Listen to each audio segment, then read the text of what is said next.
All my thoughts about vlogging in 2021, is it worth it? Firstly, yes, of course it is worth it. Of course it's worth it.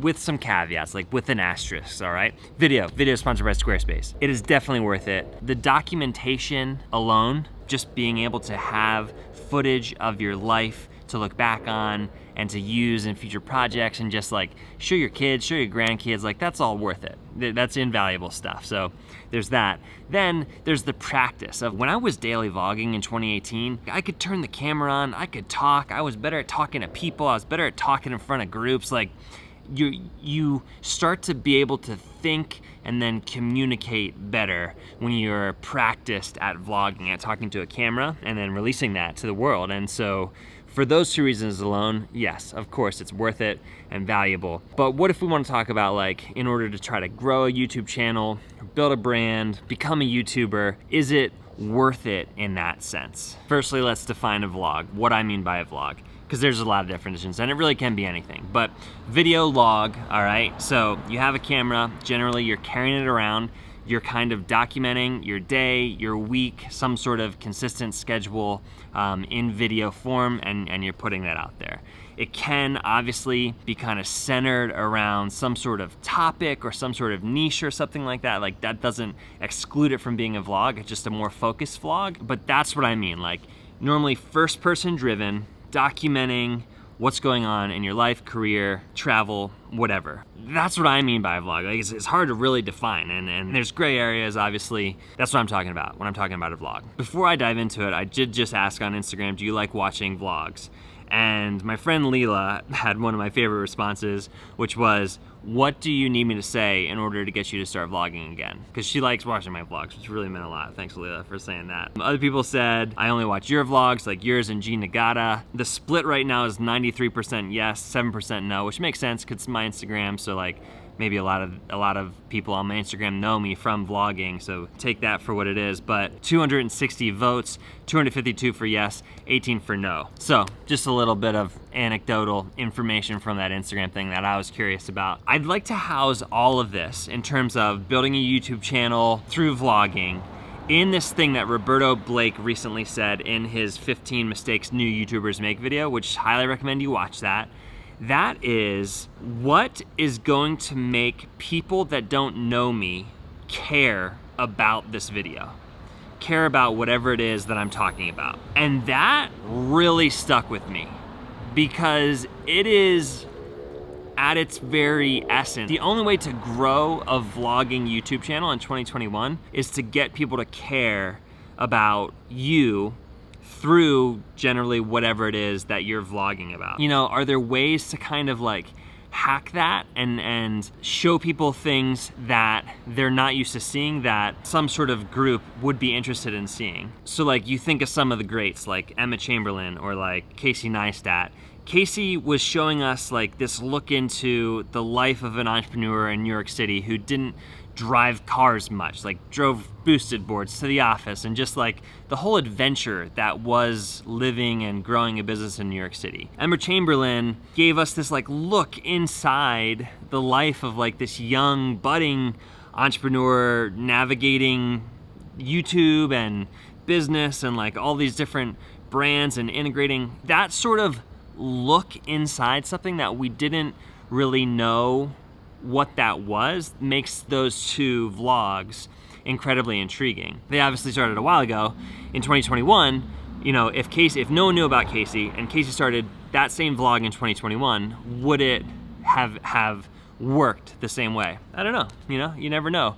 But I know for sure that I would have, if I would have found them, hopefully I would have found them, I would have watched those videos, you know, today. I would watch those videos brand new today if I would find them, if the algorithm would serve them. And I think you can make the argument, I think that other people would agree with me, like it would. The retention on those videos would be good, and the YouTube algorithm would be like, okay, what type of person watches this sort of video? And I think it would still make its way out there. So reverse engineering that, what is a thing that you can focus on within your vlog that gives people a look at something that they don't necessarily know about or have, or they want to experience it but they don't get to, or whatever it is. What can you do as a person to make other people who don't know you care about watching your video. That to me is the only way to do it. It definitely helps. The documentation and the practice piece are there because you always have that to kind of fall back on. If it's not growing, if you're not seeing the numbers, if you feel lost, like you're always still kind of able to say,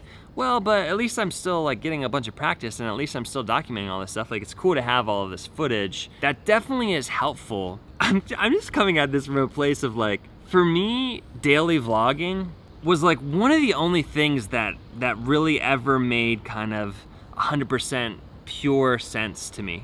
Just made perfect sense. It's just like, you make a video and then you go to sleep and you wake up and you edit it and you post it and you make a video, you go to sleep. Like the cycle of it, it made total sense. And now I'm at this place where I'm kind of wrestling with like, but does it still make sense now? Would it still be worth it even if, you know, it's not gonna make your channel grow? Would it still be worth it now to do it, you know? And the answer I think is yes. But, so then the second question is, but also, could you make it grow? Like, is it worth the struggle to try to grow it, even though you know that like, it's gonna be a challenge, it's gonna be hard, you know? Like that's where I'm at. I'm right here with all of you. Let's talk about Squarespace. All-in-one website building, hosting, get your domain from there, just all on the internet. Fantastic templates that you can use to build your website. Get your work in front of the right people on the internet. Show them your portfolio. You can sell stuff right on Squarespace. You can schedule appointments on Squarespace. Email campaigns, like anything that you want to do, you can do it right within Squarespace. If you want to try it out, go to squarespace.com/CodyWarner, get a free trial, and then when you're ready to buy, use the code CodyWarner to get 10% off your first purchase. I've been leaning really weirdly on this wall. This would be me standing up. This doesn't look bad. This would work. I could go like this now.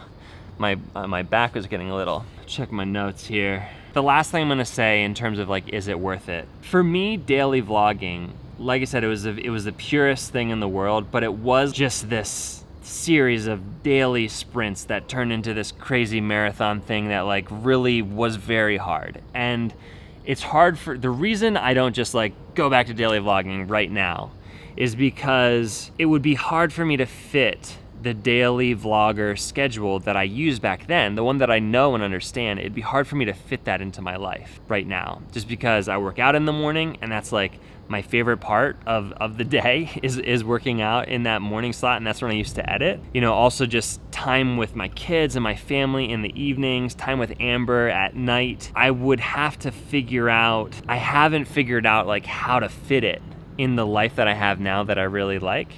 You know, and yes, there's always sacrifices to be made, but you know, we're all picking like the priorities and all of that stuff. So I got to figure that out. But if you can figure out how to make it fit and how to not run yourself into the ground, like honestly, I think my sleep schedule, my sleep debt, my sleep bank, I think it's still messed up from 2018. If you can figure out how to fit it into your life, do it. Do it. It's totally understandable that you don't want to be like a tech channel on YouTube, you know, have like a niche. Like I just totally get that. I totally understand that. Even though it's hard and it's going to be a struggle and it's going to be harder than if you did pick something that's like more straightforward and niche down, and even though it's going to be harder, I do still think it's worth it in 2021. And that's what I have to say about that. Thanks for being here. Hit that link in the description, get a Squarespace website, all right?